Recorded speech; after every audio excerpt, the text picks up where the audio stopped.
Hi, everybody. This is the baseball, the amazing, spectacular, terrific, that great one, the people's champion, your host, Hud, and welcome back to the baseball Hud. Hopefully, you like this video.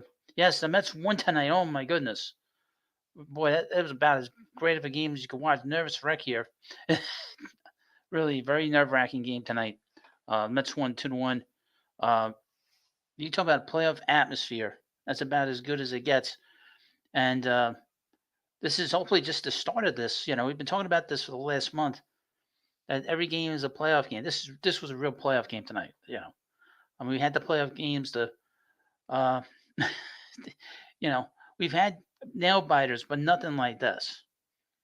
And it's about as good of a game as the Mets have played in a long time. Hello, John Kearney. That last inning took a decade off my life. Well, that's mine too. Mine too. The big play was that the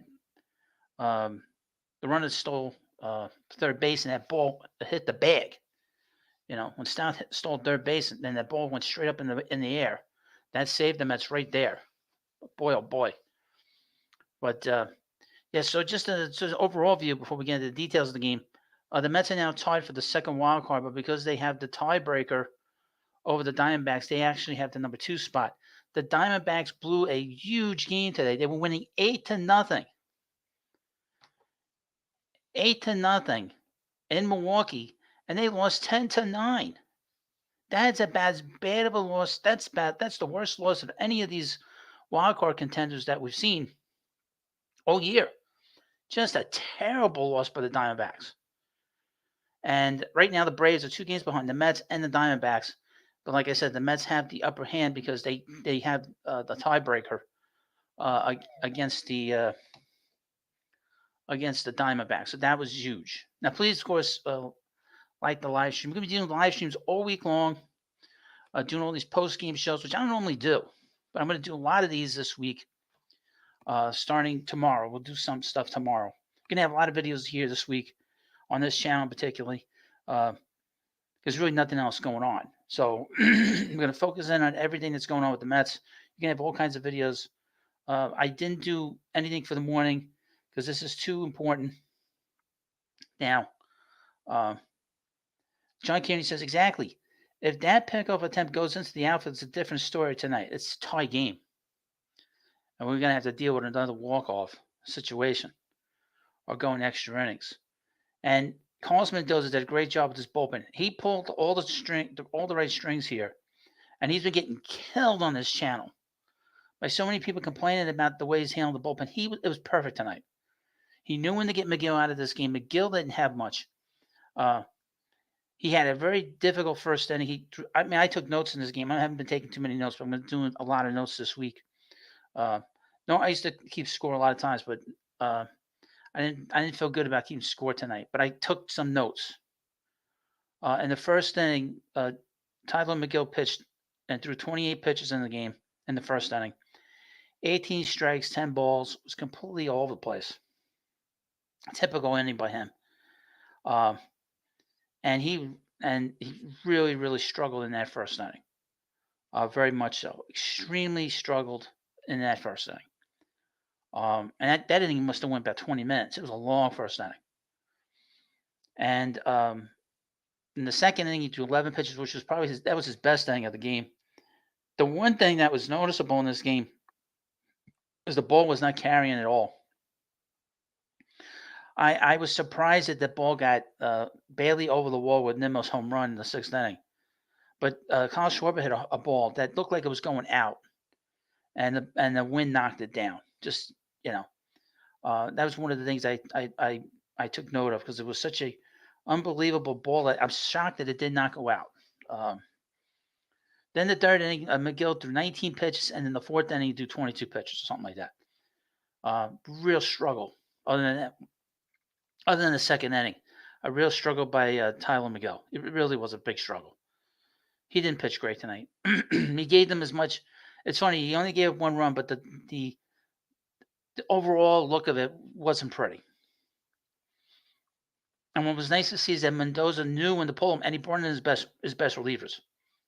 He brought in Maton in, and he brought in Buto, who hasn't been seen he was like on the side of a milk carton over the last over the last week or so. We don't see much of him. And then of course we'll get into Diaz in a little bit, but uh, Miguel gave them as much as he could give them. Now the Mets are going to do something when they go to Atlanta. They're going to move up Severino on Tuesday because they want him to pitch the finale in Milwaukee. So they want to get another start for him, and he's pitched big games. Not too concerned about that. Um, but then, in the second inning, and he had a very good game. Is Tyrone Taylor had a good game tonight. He made a lot of great plays in center field. He's a very good baseball player. Uh, he had an RBI single in the second inning that brought in Mark Vientos on that double. And I took a note of it because he has had so many big hits in the last few weeks. He's sort of gone under the radar a little bit. And I thought it's very important to sort of take note of Tyrone Taylor because the Mets have gotten such good production from their role players, from Iglesias, from Tyrone Taylor, Luis Angel Acuna. Although Jesse Winker's been quiet this month.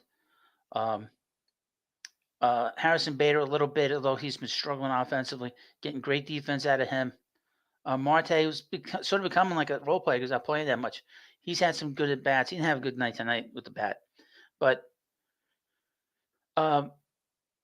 Taylor is a player that sort of people sort of forgot about. They all complained about they talked about the Agent Hauser trade, but he was part of that trade, and he has been terrific all year. Solid at bats, big hits, has had very good defense all year. Can't say enough good things about him. He's had such a very good year for a role player. The one thing I didn't like in this game was in the fifth inning with Taylor. I guess Taylor up on base on first because he got on. I guess what was a walk or a single, but he was on first base and Mendoza had Acuna bunt. I hate the bunt. I hate giving up outs. And Wheeler had nasty stuff tonight. He had really nasty stuff. And I did not think that I hate the bunt anyway. If I'm going to have the bunt, I'll have the bunt in the first 2-3 innings, and that's it. You drop it. I know what Mendoza was trying to do. He was trying to take a lead in this game. He doesn't want to rely on a young hitter, a young player, taking a swing at a very good pitcher. But I'm sorry, I hate giving up outs. And he bunted he didn't know how to bunt.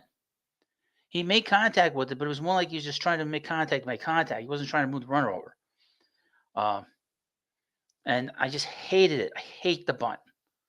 I used to love the bunt. Unless you're trying to get on base with it, I don't really care for the sacrifice bunt anymore.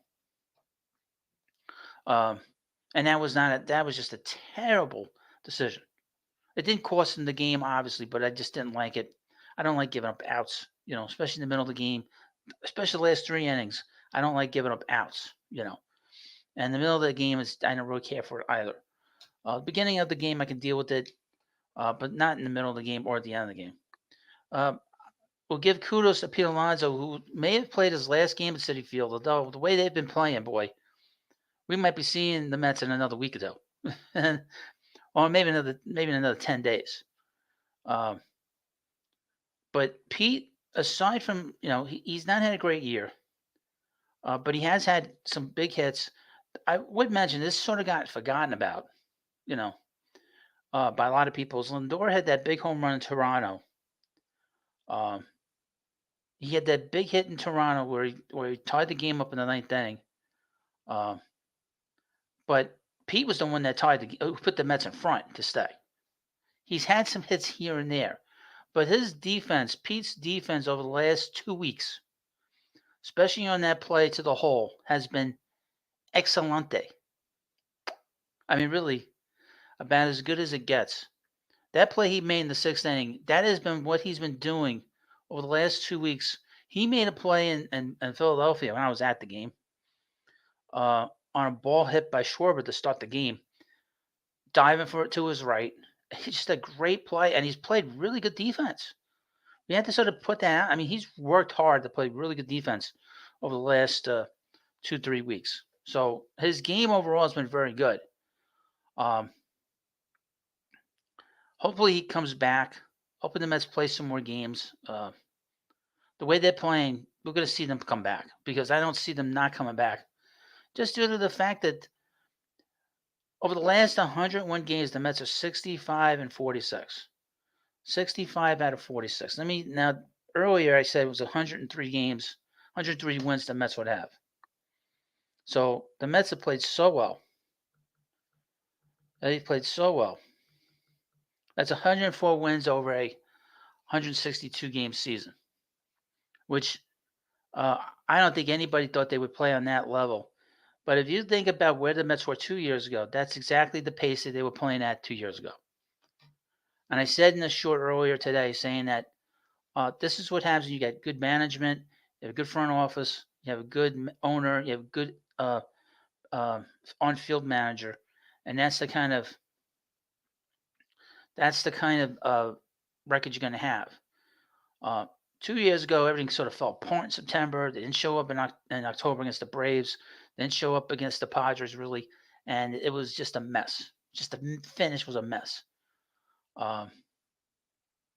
But now, the Mets have put themselves in a position to do great things. They were saying it during the broadcast, and it's very true. The Mets are very balanced. They have good defense. They can run a little bit. The pitching has been great in September. This was another great pitch game just overall by the pitching staff. The Mets brought in 3 relievers to finish this game out, and they didn't give up a run. They didn't give up a hit until the 9th inning. To the 8th inning, excuse me. And it was just a great job that they've done this September. And were they 18-5 in the last 23 games? Unbelievable. With the 9-game winning streak, it doesn't get much better than this. Now, the big hit in the game obviously was Brandon Nimmo, who has had a lousy second half. But over the last 2 weeks, he's been hitting the ball hard. He's been getting big hits. And really, he's leading this team. So he's come through in a big way. And he's been a leader on this team for a long time. Now, I don't see him not doing just the same kind of job he's been doing. He's been terrific. But that was such a big home run, and I'm so happy the ball went out because obviously the ball wasn't going out in this game at all, And it was great to see that. And he's such a great guy too. He's such a great American success story. Yes, that's another thing. Jeanette DeSantis. Let me read you what she has to say. Let's go Mets, go away Phillies, and pop that cork anywhere but at Citi Field. I'll tell you what I was thinking about. This is how old I am. Back in '86, the Mets needed to get one game in Philadelphia to clinch the division against and they went to play the Phillies. But the Phillies were so bad. They finished 21 and a half games behind the Mets. But they swept the Mets down in Philadelphia. So that's what I was thinking about tonight. And thinking about this series. The Mets prevented them from celebrating at Citi Field and at home. Mets have had too many clinchers at home over the last 25 years. We know 2000, 2006, 2015, 2016, 2 years ago. Enough is enough of that. We don't see any more of that nonsense. Any more of that nonsense of anybody celebrating on Citi Field anymore. Jay Dorfer says, Mets take the series. Now we just need to win the rest to have a chance at the division. The division is done. Okay. Don't worry about the division. The division is not a problem. Who cares? Just get in. But even if they win all the games, the Phillies have to lose all the games. And that doesn't matter. It doesn't matter. Just get in there. Winning the division is not nearly as important as it used to be. The Diamondbacks will tell you that from last year. I saw this thing that the last 23 teams, there hasn't been a repeat World Series team in 23 years, since 2000, or 24 years. So, and the Rangers, I guess, got eliminated the other day, just as an aside. But yeah, Brandon Nimmo was like a real success story. When he hit that home run in the 6th inning, I was thinking about that walk-off he had on Sunday Night Baseball. A day after he got hit in the head by that hit by pitch, and he got basically kind of got knocked out, and then he came in pinch hit and got that big hit. I was like, he's such a money player. I mean, really, he had a good postseason 2 years ago against the Padres. He's a guy that you don't want to face him late in the game. He's a tough out late in the game, and he's tough. With men on base, he's tough. Just he just grinds out at bats. And he knows what he's doing up there. So he's one of my favorites, really. I don't know if he's anybody else's favorite. He's certainly been my favorite since he got here. And like I said, he's an American success story. Because this is a guy that didn't have a high school team. He was on a traveling team, and he was a number 11 pick. And over the last few years, the Mets have been criticized for drafting him before he became like a regular everyday player 2 years ago. That the Mets should have taken this player, they should have taken that player, but he's turned into be a very good Met, and I'm glad he's going to be here for the rest of his career. But the Mets brought in Phil Maton, who's been really good for the Mets.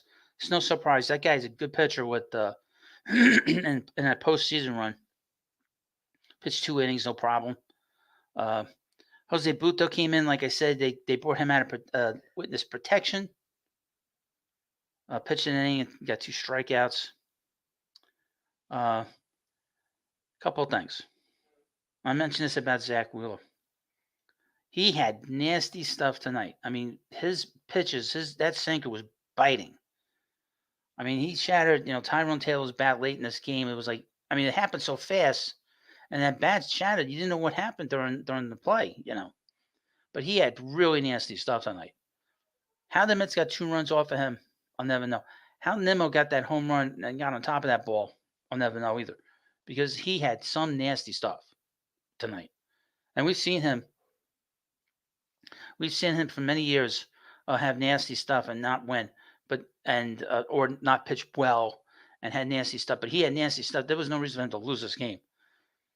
But he lost it tonight, unbelievably. And the first walk that he gave up was in the 7th inning to Francisco Alvarez. And then after that, it didn't really. They Mets didn't score anything after that. A couple other things. J.D. Martinez came in to pinch hit for Jesse Winker. Boy, is he in some bad slump. Man. And every at bat, he's behind in the count. He's now 0 for 32, but he's behind in the count. He's late on everything, which is very concerning to me that he's late on pitches. But he did not have a good at bat in that 7th inning when he came in the pinch hit. And now Edwin Diaz. I've said this before. Edwin Diaz is the Mets' best player. Even more important than Francisco Lindor. I sort of forgot about him when I was on my trip to Philly. Diaz is the most important Met because we saw it last year after he hurt his knee that the Mets season was basically kaput. Because then when you have this guy at the end of the game that you know is going to shut down the game, and all you have to do is get 24 outs, or in this case tonight, 21 outs, and he's going to come in there and shut the door. He didn't slam the door tonight. He kind of easily shut the door. It wasn't like a slam. It wasn't a slam dunk tonight.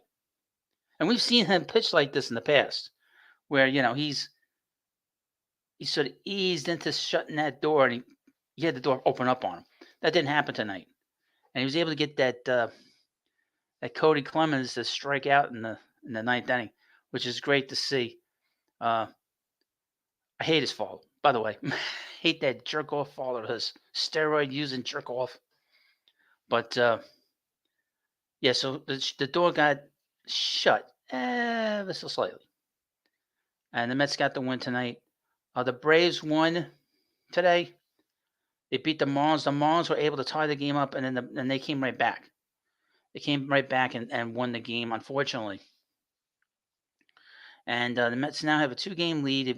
They've got 87 wins and 69 losses. This is again, like I said earlier, the pace of winning that they've done over the course of this 101 wins stretch.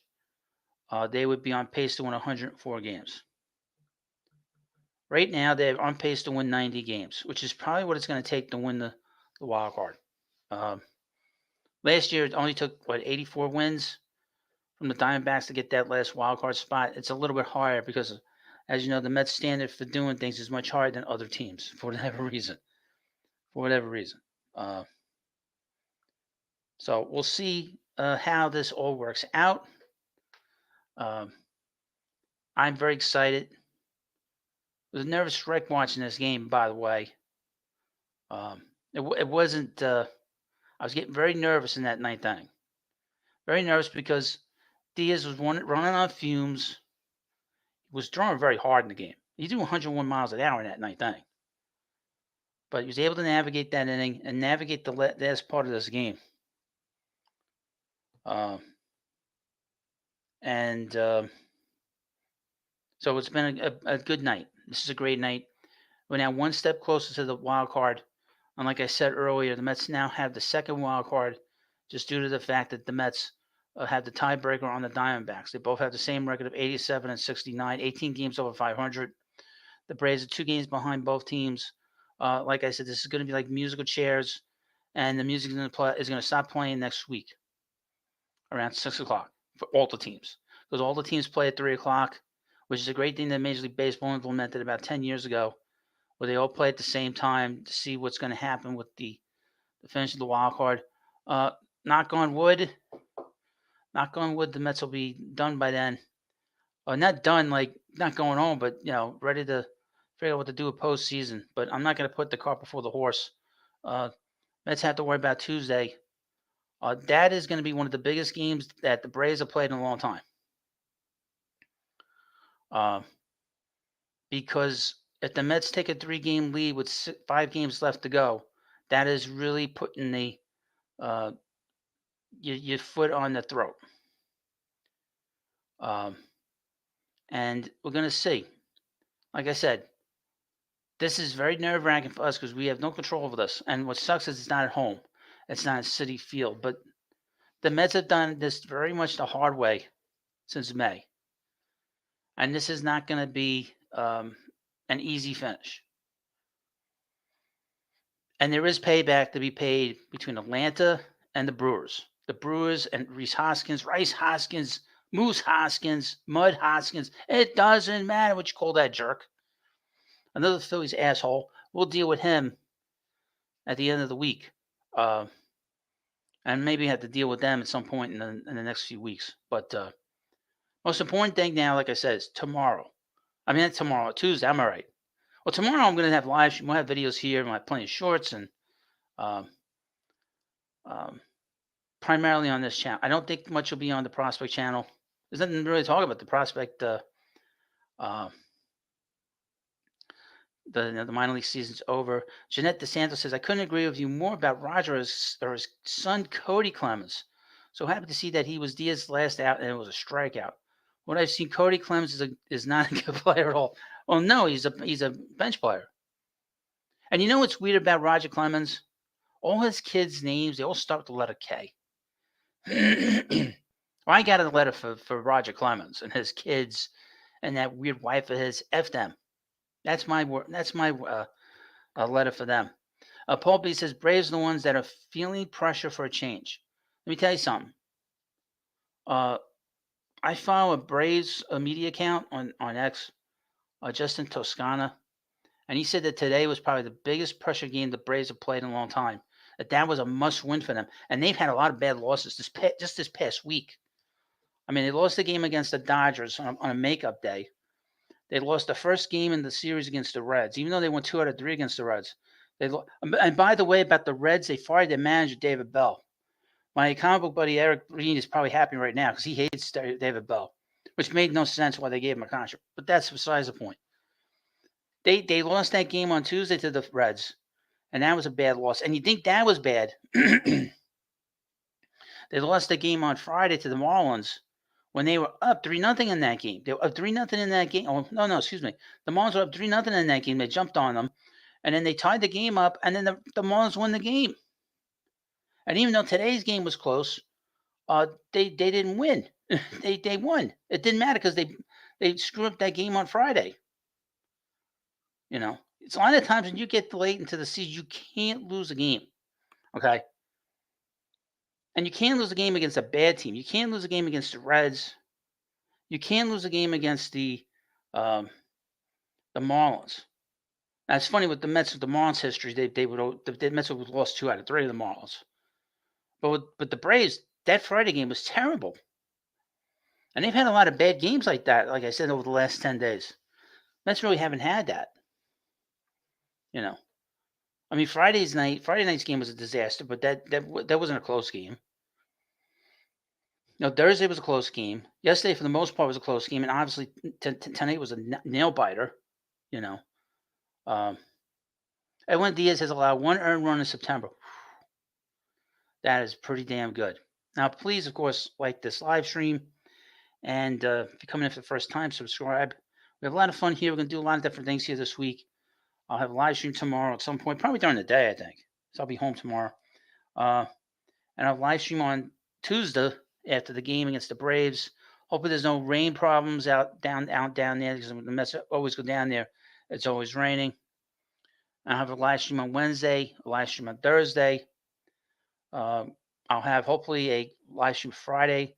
I'm going to take this to the end of the line, folks. We're taking this to the end of the line. So hopefully we'll I don't know. I don't want to jinx it, but Mets are in great shape now. With 6 games left to go, 2-game lead on the second wild card.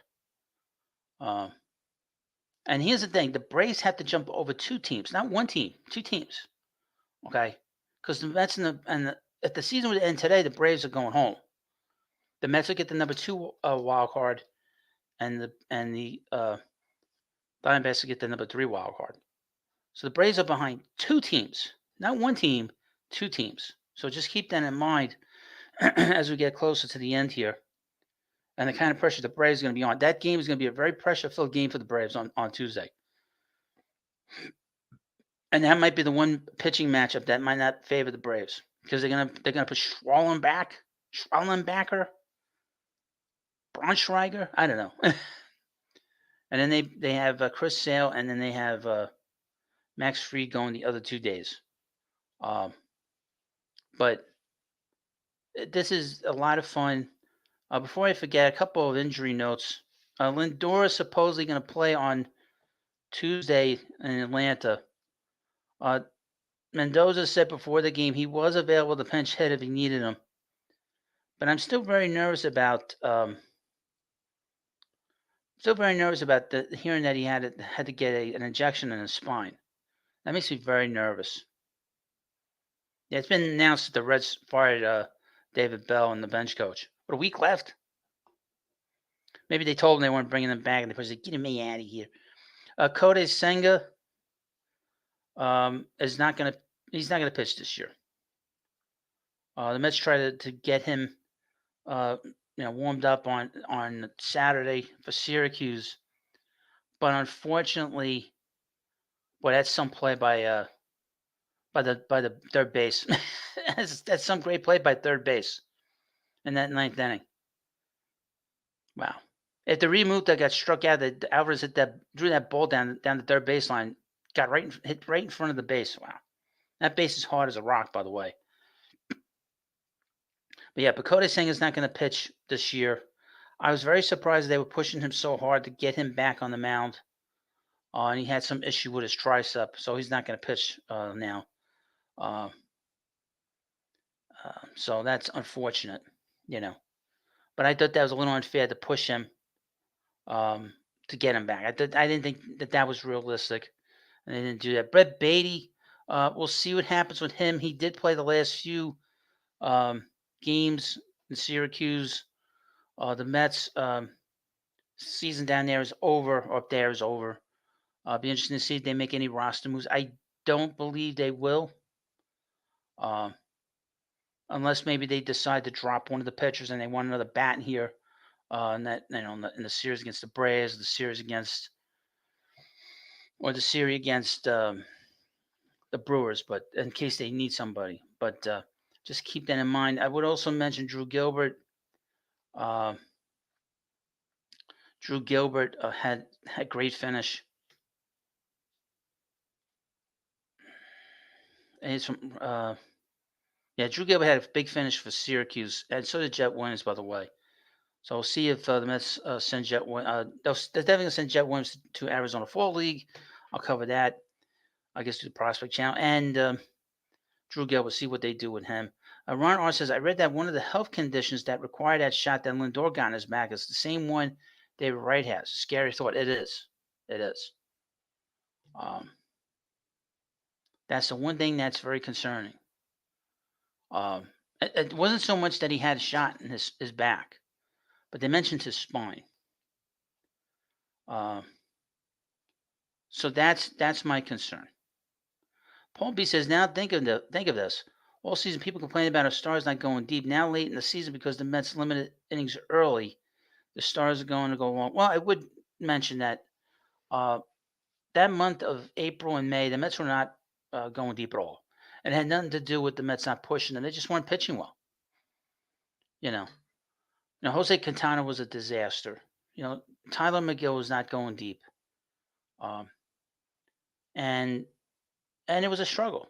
And Manaea was barely getting through 5 innings. Severino wasn't going more than 5 innings. And it's a big reason why they played so poorly in May. It's just based on the fact that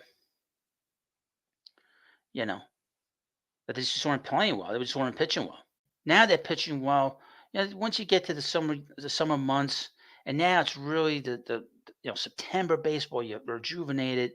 The weather is much cooler. It's really nice out, and it was a beautiful day here today in New York. Beautiful day.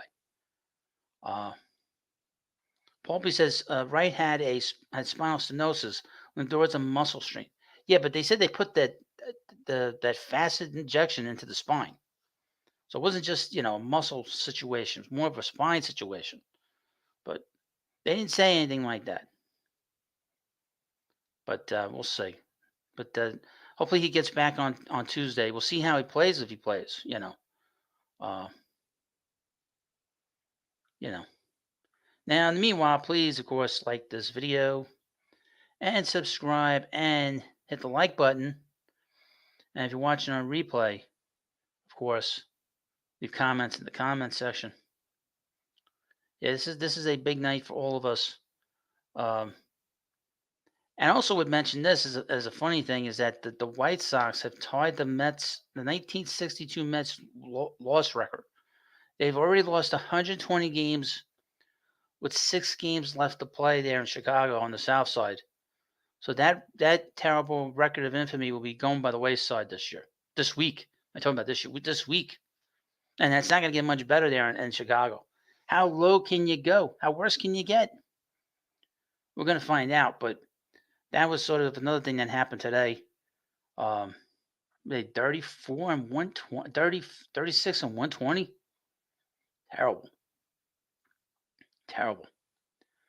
I was talking to somebody today about that 62 Mets. That team, I heard this on the radio. In 62, the Mets were at one point in the beginning of the season 12 and 19. So after that 8-game losing streak they started the season with, they were 12 and 11. I don't think the White Sox ever played like that this year. I don't think they had a stretch where they won 12 out of 23. I don't think they ever played any stretch like that. And as far as I can see, that they didn't have any Hall of Famers on that team. The Mets had 2 Hall of Famers on that team, Gil Hodges and Richie Ashburn. And they had a lot of good players on that, Frank Thomas, Roger Craig, Al Jackson. But this team, that White Sox team, is terrible. But anyway, I digress.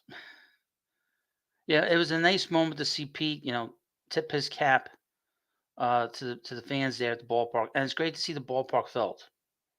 And it was rocking the last 3 nights. It really was. And Thursday, too. All week. I wouldn't also say, the Mets went 5-2 this week. Which I think. They went 6-1. 6-1 on this last homestand. So that is about as good as it gets. That's about as well as you could play at home to finish up the homestand and the last homestand at home. So the Mets are giving themselves a chance, really giving themselves a chance to win this thing. And now they have to play in Atlanta, which is a shithole. Their fans are shit. Their announcers are shit. And that's the bottom line when it comes to Atlanta. I hate the Braves. I hate their fans. Um, Tom DeCott says, I'm guessing they are pushing Manaea will be bumped ahead of Peterson in Game 3. I think so. I got to sort of go through. Let me go through a couple of things here. I'll check out Baseball Reference because they put the pitching matchups up all the time. Let me double check because they are pushing up Severino on Tuesday. I'm going to say Tuesday here. Say Tuesday. And meanwhile, please, of course, subscribe and like this video. All right. Yeah, they didn't post on Baseball Reference, but that's all right.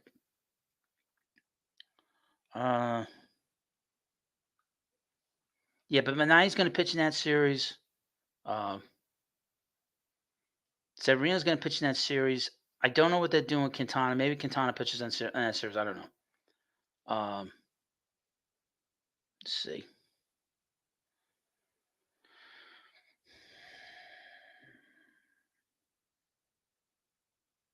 Yeah, I mean, the one thing about this game was that the stolen bases in this game was a problem because you can't have all Diaz needs to do in that ninth inning, that eighth inning and ninth inning is just step off. He didn't have to throw over to keep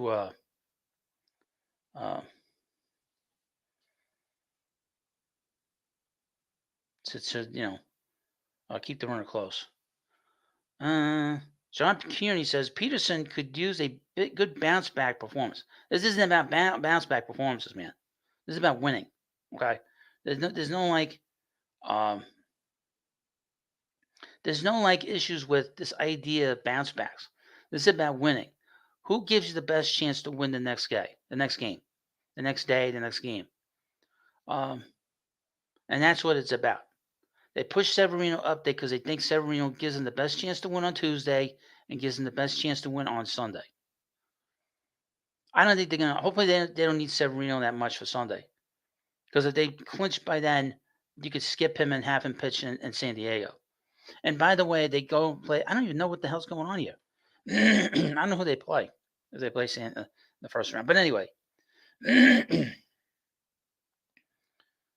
All right, let me read you from Anthony Como. The stakes are now set. The Mets take 2 of 3 in Atlanta this week to clinch a playoff berth. It's that simple. Well, that's good. And they'll still control their own destiny even if they lose 2 of 3. Okay. So what we want to see is the Mets at least win one game. But I want to see them take 2 out of 3. Mets take 2 out of 3. They have the tiebreaker against the Braves. And if they were to tie at the end of the year, with 90 wins or whatever, the Mets would have the tiebreaker, and the Braves would be sending their asses home. So that's good. Because if they finish up, it'll be 3 games with 3 games to play.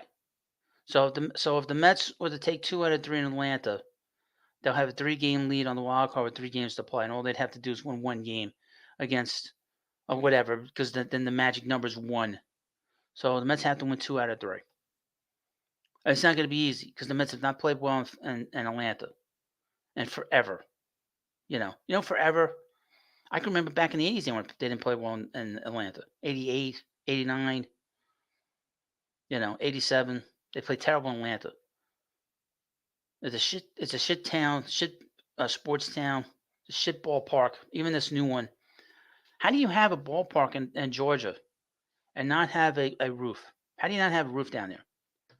When the football teams have roofs, the Marlins have a roof, the Rays have a roof, and they're going to get a new roof, a new ballpark with a roof, and you don't have a roof. Does that make any sense? No. That's what I mean by the fans being shit, the town being shit, and stupid. I think it's the smell that state, by the way.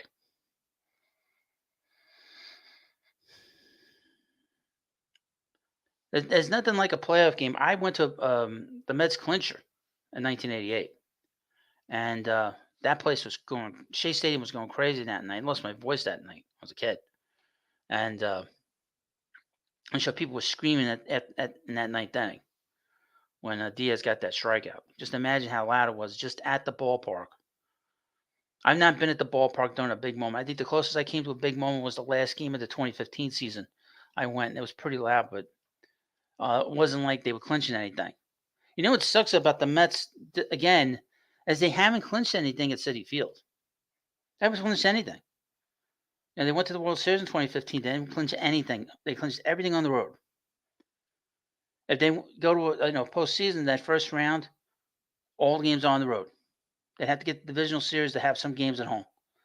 To be able to clinch. Last time the Mets clinched anything it was the 2000 World Series. No, 2006 division win. That's the last time the Mets clinched at home. But at Citi Field, they've never clinched anything. They've had 2 no-hitters there, but they haven't clinched anything at home. But of course, please subscribe to the Baseball Hut. I'm gonna have a lot of videos for you tomorrow. I have nothing for the morning yet, but I'll have a live stream. I'll be able to do all kinds of videos on Tuesday, Wednesday, and it's all going to be focused in on what the Mets need to do for that game. We're not going to talk about any kind of like trades. I'm not going to be talking about any kind of like signings for the offseason.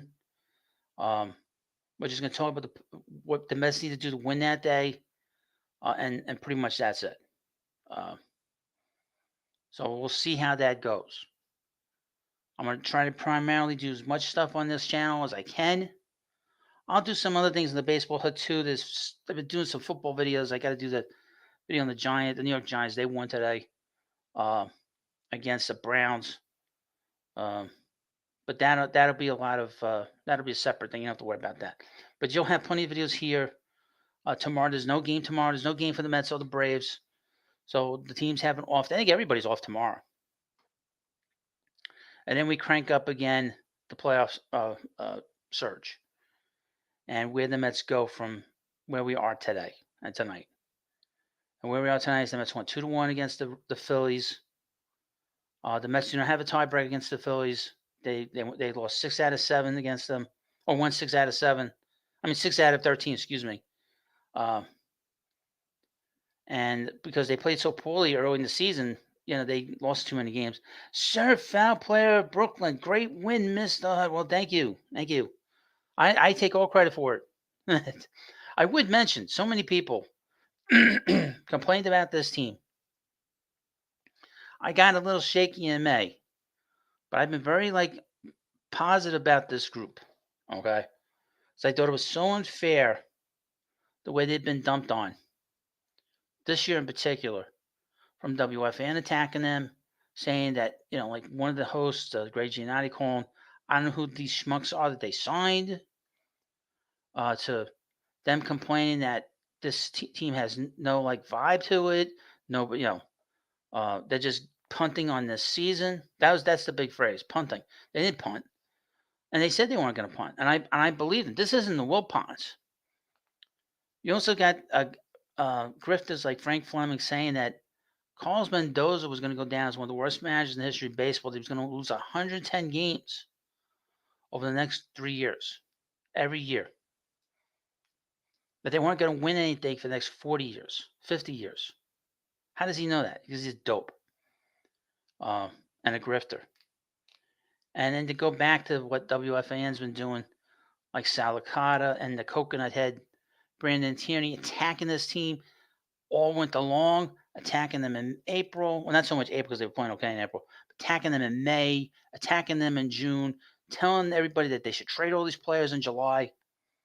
Now, I was doing videos on them, talking about it because people were talking about it. It's trades, talking about trades. But they wanted to trade Edwin Diaz. Think about it. They wanted to trade Edwin Diaz back in May. And we're not going to forget about that. Okay? We're not going to forget about here on the Baseball Hut. All these people that said all these nasty things about these players in particular. Now, your host doesn't get personal when I talk about the players. I want the players to do well. So when the players do well, I'm happy. When they don't do well, I'm not happy. So I'm not one of these people that keeps harping on the negative all the time. But if I see something that I don't like, I'm going to mention it. John Keeney says Arizona plays San Francisco on Monday, but the Mets, Braves, and Padres are off. Hopefully, we pick up a half game on the Diamondbacks on Monday. Well, we'll see. We'll see. That's a terrible loss by the Diamondbacks. My God, you have an 8-0 lead in that game. You win 8-0 in that game, folks, and you lose that game to the Brewers. The Brewers are just running out the string. They won the division. Hey, did you see that video of Bob Uecker? Did you see that video of Bob Uecker, inside the Brewers clubhouse in the locker room? It's the funniest thing. I don't know if that was real, but the manager got Bob Uecker there. He was saying such wonderful things about Bob. Bob is just, he's such an inspiration. He's 90-something years old. He's still doing the games, blah, blah, blah. And they start spraying like champagne over him. And in the middle of it says, I peed myself, which he probably did at his age. Probably did at his age. But if you're the Diamondbacks, you can't lose that game. What a devastating loss. That's as bad of a loss as you could possibly get. And then to be and here's the thing. Even if the Diamondbacks win tomorrow, they're tying the loss column with the Mets. They're tying the loss column. But if they lose, they're one game back, and they're a game in front of the Braves at that point. But we'll see. It's probably a night game. It's probably 9 o'clock, 9:30. Are they in San Francisco? Let me take a look. Now, in the meanwhile, since more people come in here, hit the subscribe button. I'm not going to go too much longer. For you, let's see. Arizona Diamondbacks. Yeah, the Arizona Diamondbacks lost an 8-run lead. Now, let me look at the box just a real quick on the line score.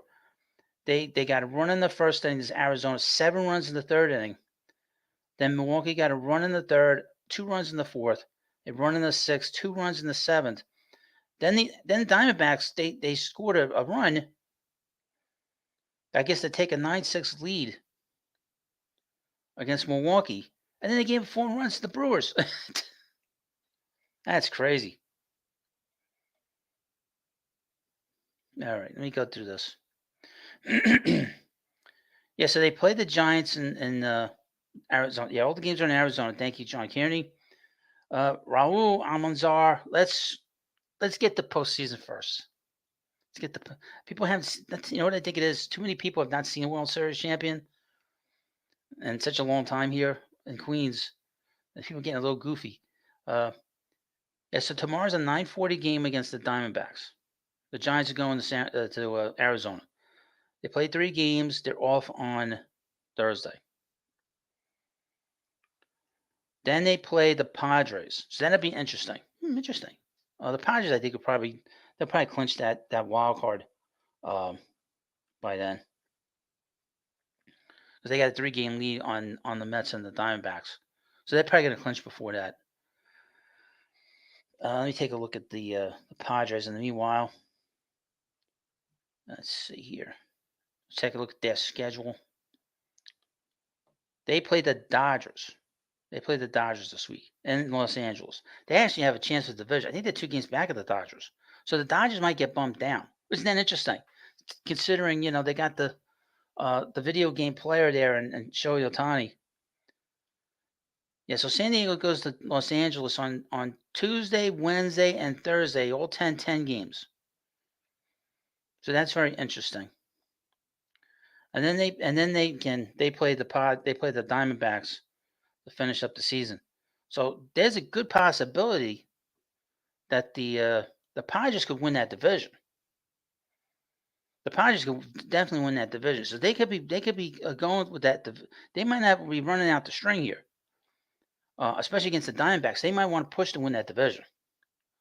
So the Mets might get a little bit of luck here with the Padres, and the Dodgers might get the 3rd wild card. The Dodgers have not had a good year. I know that everybody's going crazy for Ohtani, but the Dodgers have not had a great year, in my view. For a team that's considered the greatest team of all time, with the greatest player of all time, I hope he's not on steroids, by the way. I'm very suspicious, to be honest with you. And I'm getting more and more suspicious about it because nobody's questioning it. And it's making me very nervous. Not that it makes me nervous, I don't care. But I want things to be legit. And they already defended him when when his interpreter got caught with the gambling. But yes, so the Padres and the Diamondbacks could be really going at it pretty good next weekend. So isn't that interesting? Interesting. You know. Let me just see a couple more things. But like I said, I'll be back tomorrow. I don't know what the hell I'm going to talk about tomorrow. uh,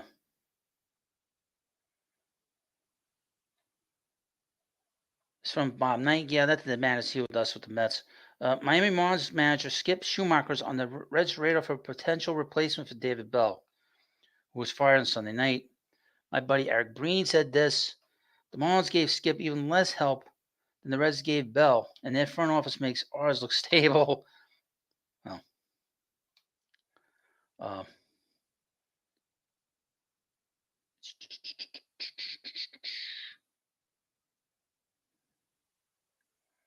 yeah, I mean, the one thing I said this before. Um, I said this before about the Mets 2 years ago. They had a great year, but they had a lousy September. And looking back on it, it seemed like Buck did not have the fire in the belly that he had in past jobs.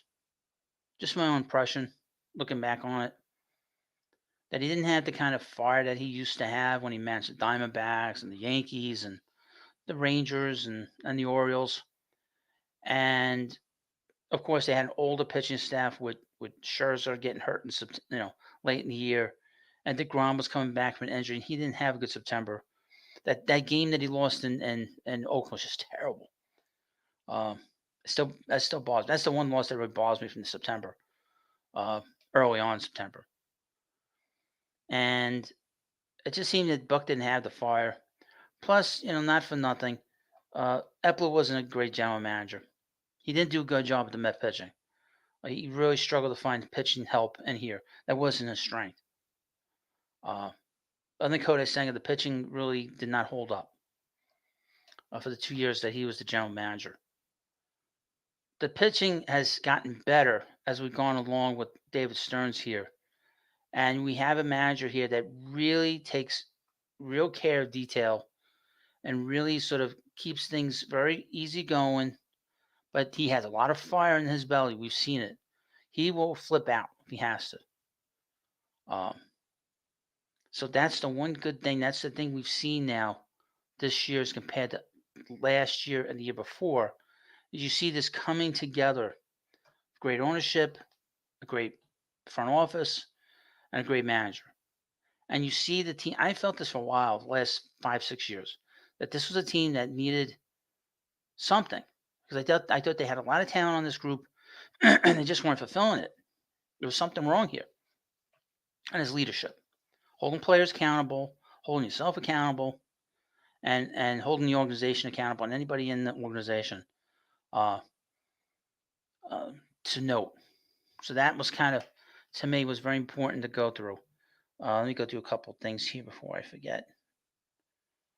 So I mean, I like Buck. I thought Buck was the right hire 2 years ago when they hired him, but he might have been past his time, because when you need a guy with a little more fire, a little more desire, a guy that sort of wants to win, win, win. Not that Buck didn't have that. I think one of the things that we noticed from last year is when the Mets traded the players, that he was very deflated because it was like almost like it was like his last chance to get to the World Series.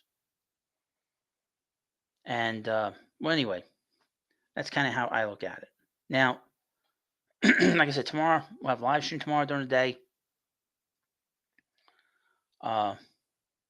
Talcott says teams win the World Series at the Bucks. Buck is fired. That is true. That is true. That is very true. The Orioles didn't. The Orioles haven't. And the Orioles have collapsed too, by the way. They're one of my World Series teams. They've completely collapsed. I don't know where they're going to finish. They had that division sewn up, and they let the Yankees back in it. And the Yankees won that division. I don't know how they pulled that one off. They've collapsed. The Twins have collapsed. Have you seen that? Holy shit. See, that, what that means? That means that the Yankees won't have like an easy first round with the Twins because the Twins would have lost, you know. And the Royals have struggled, and the Tigers have come out of nowhere. The Tigers have come out of nowhere, crazy.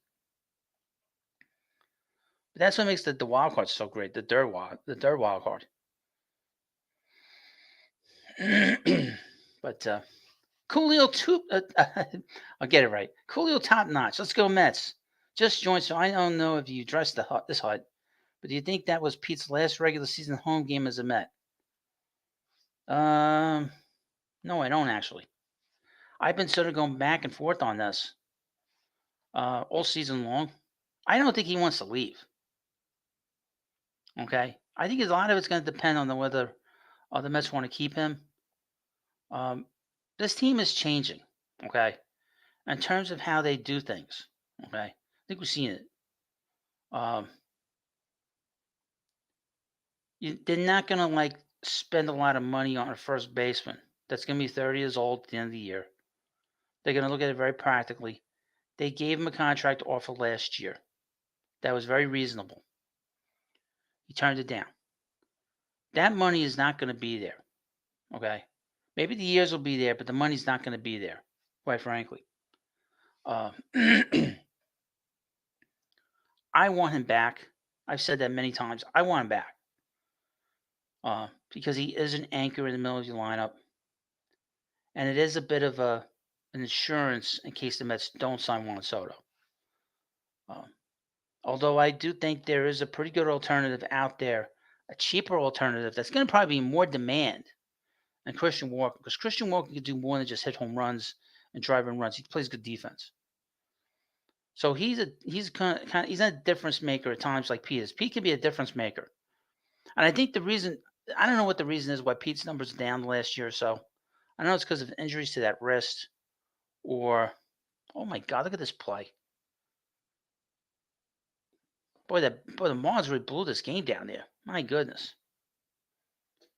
Wow. Boy, oh boy. But that's how I look at it. I think Pete will be back. I think it's at 50-50.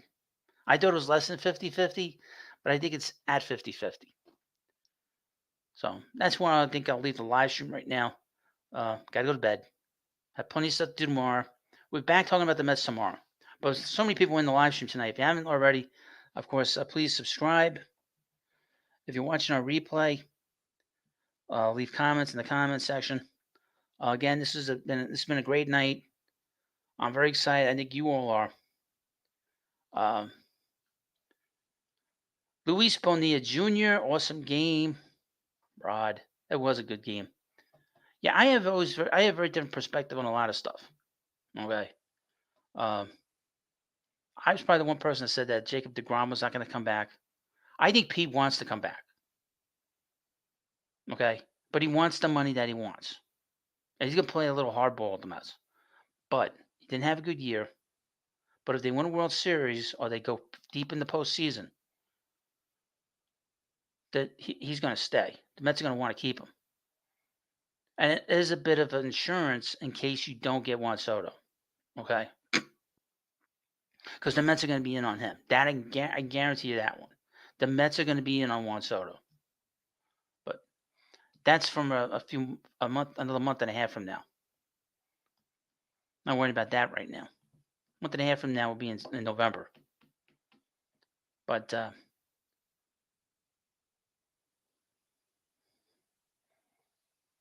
yeah, okay. This is a wise ass. This is a wise ass. My name is not Rob. Okay, you know this is called the baseball hut, moron. Okay. Okay. So this is a moron coming in here. The channel's called the baseball hut. You know it's that. Rob's channel is not that channel. Okay. This is some guy being a wise ass. There's got to be one that comes in here because he has to make a point. And you can see in the chat, my name is said in the chat by Mr. Coolio.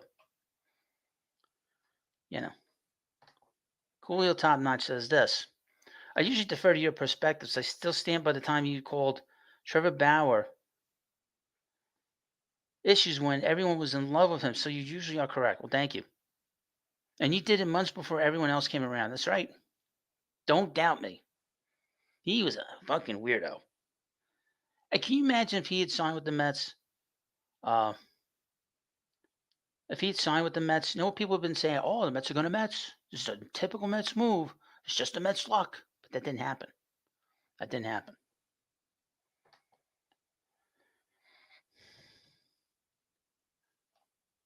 Frank Hansen says, what about Pete? Would you sign him for next year? Yeah, I would. I would. It's not my money. I would mention, folks, I'm going to try to go to, Mets are going to have like a fan fest in January. And I'm hoping to go. Let's see if I can go in January. If some of you are in New York and you want to go there, I'll meet you there. You know, but we'll see. So I'm going to end the live stream here. I want to thank you for coming by. I can't believe that guy. The guy comes in here and disrespects your host. Don't disrespect your host. I'm the godfather of baseball. I don't take that kind of crap. I don't. That's disrespectful. When you come into a show and you say the name of somebody else that isn't the host, you see this here? I'll get it right. You see that? It says Baseball Hut. Okay? This is called the Baseball Hut. This is not called Mets Talk with Rob. This is one of the longest names of all time. This is called the Baseball Hut. Okay? And when you come in, the Baseball Hut is the name of the show. Okay? So when a guy comes in here and disrespects me and doesn't call me the Hut, that's like coming in here and not calling me Godfather. Yeah, you know, that's guy looking to get thrown out of here very quickly. And my name's not Rob, by the way, moron. And I even got the cap. Look at this. I even got my hat on. I just want a schmuck. I even have my own personalized hat, folks. The Baseball Hut. Okay? It says Hut. It's about as simple as word of as you can get. And it's not Jabba the Hut. It's not Pizza the Hut. You know, I have to get my little dig on somebody. Kevin says, LGMB, don't worry about Hut. You're the man. Thank you. Thank you. Thank you. Yeah, I mean, you come in here, that's very disrespectful. Uh, I mean, it's kind of like attuned to, you know, how the media would call like Roberto Clemente Robbie or Bobby. He didn't like that. Why would you call somebody by somebody else's name? He's just trying to get a rise at me, which he did. He got his little rise and get thrown out of here. Sent off to the Phantom Zone. I have no problem with that. I have no problem with that. Or Francisco Lindor doesn't like being called Frankie. It's very disrespectful.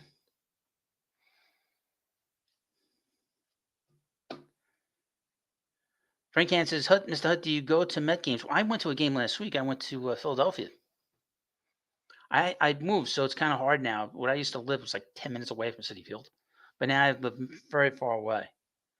And I've been so busy working and doing such a great job here, you know, giving you the best show I can give you, that I really haven't had time, you know, to go. But I did drive down to Philly last week, 5 hours down, 5 hours up. I have a picture of myself getting an 8 foul ball. I didn't catch it. My friend caught it, and he gave it to me. Had great seats set behind the Mets dugout. We had a waitress, a waiter, whatever. But I haven't been to a game at Citi Field in a while. In the last 2 years, I've said constantly, I want to go to this game. I don't want to go to that game. I even thought about going in April. I was like, I don't want to do that. I don't like sitting in the ballpark and freeze. I don't like freezing in the ballpark. I don't like being hot at the ballpark. Well, you let me know what you think about this live stream. Let me know what you think about this video in the comments section as we end the live stream. We're going to go to bed. it it's sort of everything comes together. Everything's full circle in life. I saw EVS posting you guys together on X. It was such a classic old school comic book cut crossover.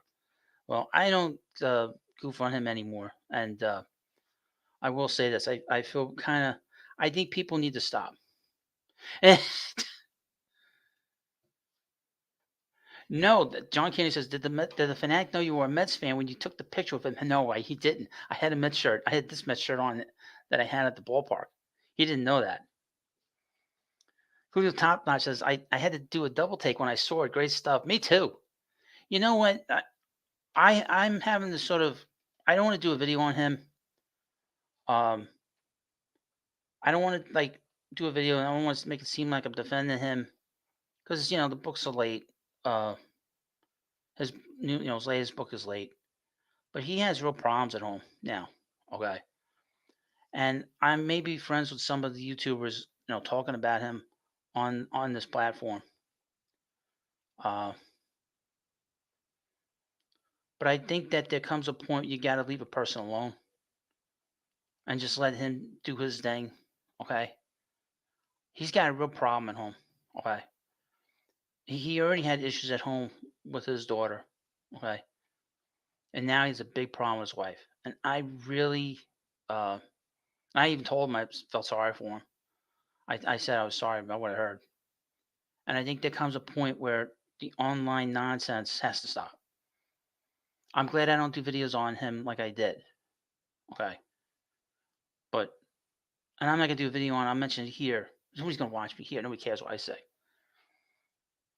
But, uh, there comes a point you got to stop. Okay. His wife has a terrible disease. Okay. And she's 47 years old, 48 years old, you know, and he's having to deal with real life change now, real lifestyle change for him. The woman can't walk without a cane. She's 47 years old. She's probably gonna need a wheelchair. I mean, it's just scary. And I think that some of these YouTubers have to be more understanding of this. And he's not perfect. I'm not perfect. But there comes a point where like enough is enough. And I think you have to do that. There comes a point you say enough is enough. Just leave him alone, I think. And look who it's coming from. It's coming from me. You know, I'm glad I don't have to decide that. Thank God this didn't happen like years ago. You know, but maybe life has a way of sort of putting you where you need to be. I don't need to be in that arena. Anymore. So, but I pray for him and his family. This is a tough situation he's in. And as for anybody, I have a friend uh, who I gone to a funeral. I gone to a wake back in November. My lady friend's mother passed away, and the mother was like in her 90s. But I hadn't seen my lady friend's friend in a long time. She'd gotten cancer of the esophagus, and it's a terrible cancer to get. And she was told that she hadn't. This was November. She was told that she only had till August. She's still alive right now. My lady friend, she went down to Florida to go see her because they have a home in Florida. She was terrible. She's just terrible. She doesn't have much longer to live. And there comes a point you can't be pig-headed. You can't be like nasty with people when. And I'm not talking about my lady friend's friend. I'm talking about my lady friend. You have to have some compassion for people going through a lot. And I think sometimes online we get a little too crazy. But anyway, gonna end the live stream. I keep saying that, but I want to thank you all for coming by. Please subscribe to the Baseball Hut. Have a good night. Let's go Mets. I'll be back tomorrow, and I'll see you later.